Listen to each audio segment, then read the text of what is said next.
In this video, we will learn how to change your name in 3 parts. In part 1 we'll go over changing your name when you get married. In part number 2 we'll explain changing your name for other reasons. In part number 3 we'll illustrate changing your name and gender.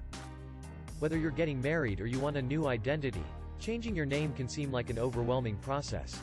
Luckily, all it takes is a little paperwork. Part 1. Changing your name when you get married. Step 1.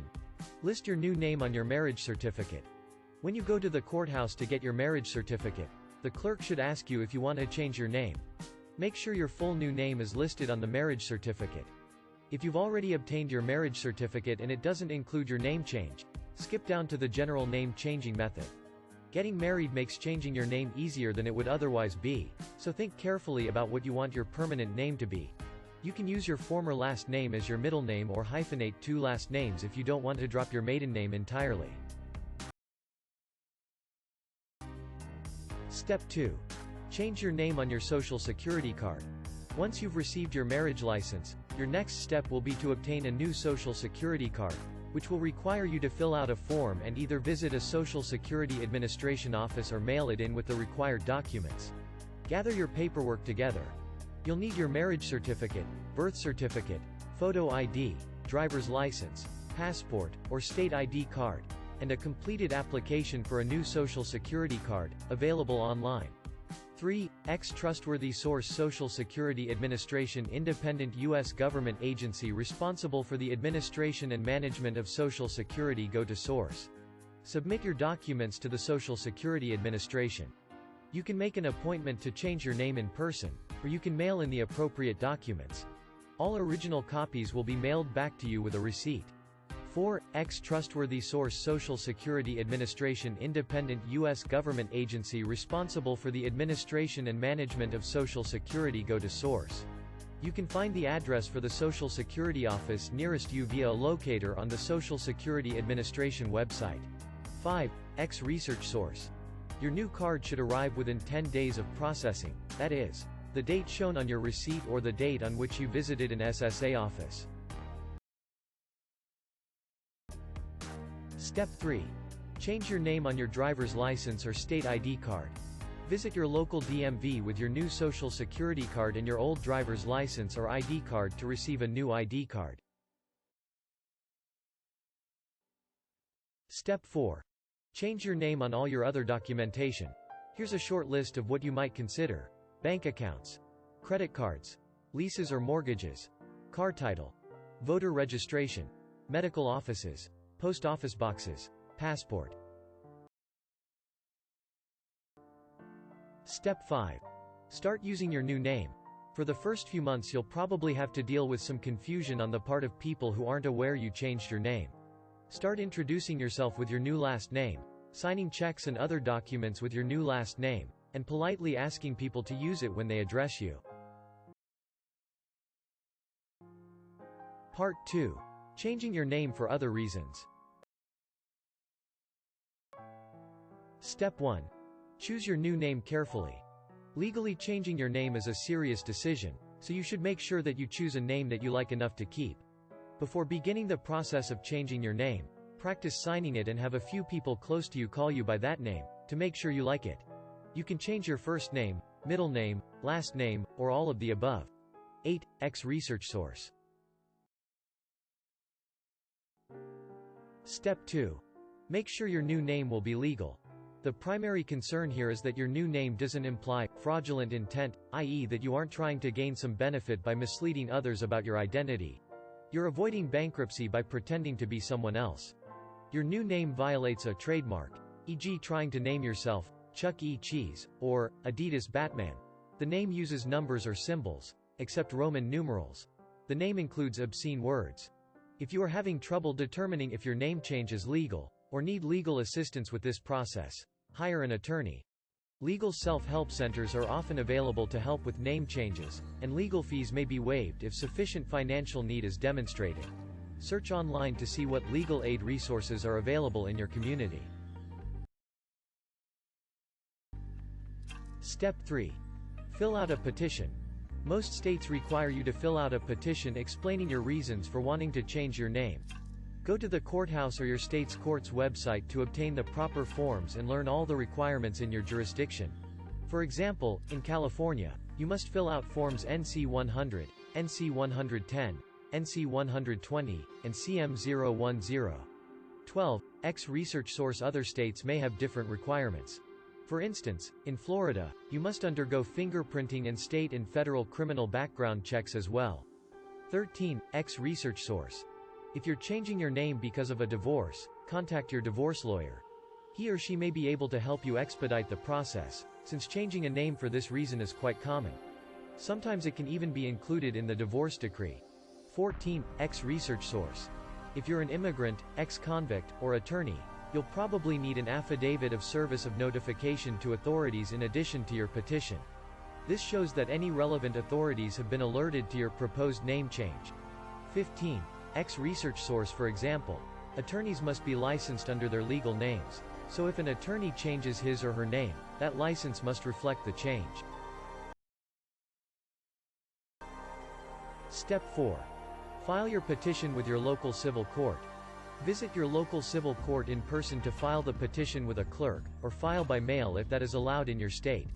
Bring 2 copies of each form. The clerk will stamp both with a filed stamp and return 1 copy to you for your records. Check your local court's website to determine if your petition must be submitted in person, and to determine the hours that they are open for such business. In some jurisdictions, you will need to have your petition notarized or signed by a court clerk before filing. 17. X research source. Once you're finished filling it out, take it back to the courthouse to have it notarized or signed. You can also have it notarized at a bank or other notary public. Step 5. Pay your filing fee. Most states will also have filing fees involved with the petition process. In California, you can expect to pay a total of approximately $435. Step 6. Publish your name change. Some states require that you publish your new name for a number of weeks in approved general circulation newspapers. The specific amount of time for which you must publish the notice varies by state. In California, applicants must publish for 4 consecutive weeks, 20. X research source, whereas New Mexico only requires 2 consecutive weeks. 21. X research source. Some states may not even have such a publication requirement. Some states allow you to simply post in a public place such as a designated bulletin board at the courthouse. Step 7. Attend your hearing. Most name change hearings are fairly straightforward.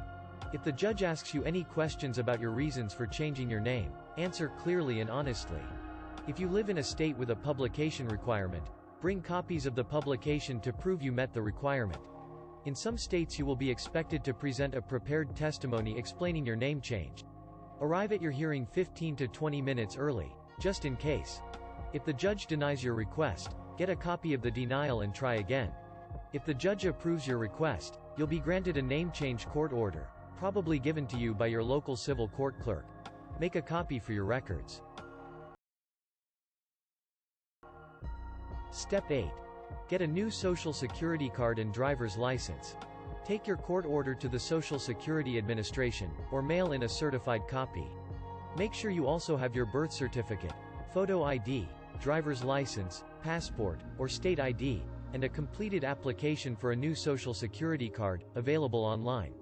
You should get your new card in the mail 10 days after your request was processed. Either the date you visited SSA in person or the date listed on your receipt. Once you've received your new Social Security card, take it to your local DMV, along with your court order and your old driver's license or state ID. They will issue you a new ID that reflects the name change. Step 9. Change your name on all your other documentation. Here's a short list of what you might consider. Bank accounts, credit cards, leases or mortgages, car title, voter registration, medical offices, post office boxes, passport. Step 10. Start using your new name. Introduce yourself with your new name and use it to sign checks and other documents. Part 3. Changing your name and gender. Step 1. Fill out the relevant court forms. In addition to the steps in Method 2, most states require additional steps if you want to change both your name and gender legally. Many states require a change of name and gender form in addition to the state's standard petition or order for a name change. For example, in California, applicants must fill out Form NCC 200 in addition to the standard name change document Form NC 110. 26. X research source. Other documents vary by state. Look into your local laws.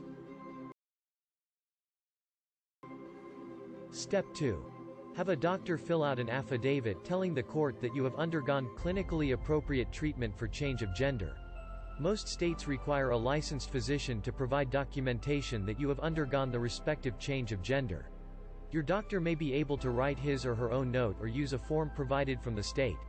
In California, for instance, your physician can use the Declaration of Physician Attachment, which is officially Form NC 210. 28. X research source. Each state has different requirements for what constitutes change of gender. In California, Oregon, Washington, Vermont, and Washington, D.C., the clinical treatment does not necessarily need to be surgical. 29. X research source. Step 3. Receive your decree from the court. You'll still file your forms in your jurisdiction's civil court and attend your hearing as with Method 2. If the judge approves your request, then you will receive a court order allowing you to change not just your name, but also your gender on state-issued documents. Step 4. Change your name and gender on legal documents. Again, each state differs on its approach to changing your name and gender when it comes to legal documents. Some states may not even allow a change of gender on particular documents. For example, in California you do not need a court-ordered gender change to change your driver's license or birth certificate. Other states, such as Ohio, Idaho, and Tennessee, do not allow gender changes to birth certificates at all. 31. X research source. For a federal document, such as a Social Security card, you must provide a court-ordered name change document in order to be issued a new card.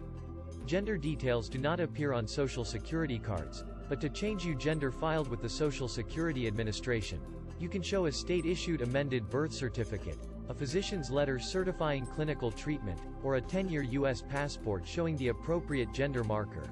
32. X research source.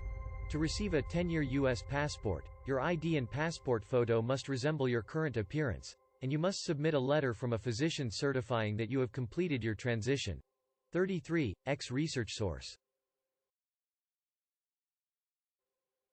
This concludes this tutorial. I hope this helped and gave you a better understanding on how to change your name. If you enjoyed this video, please hit the like button and consider subscribing for more content in the future.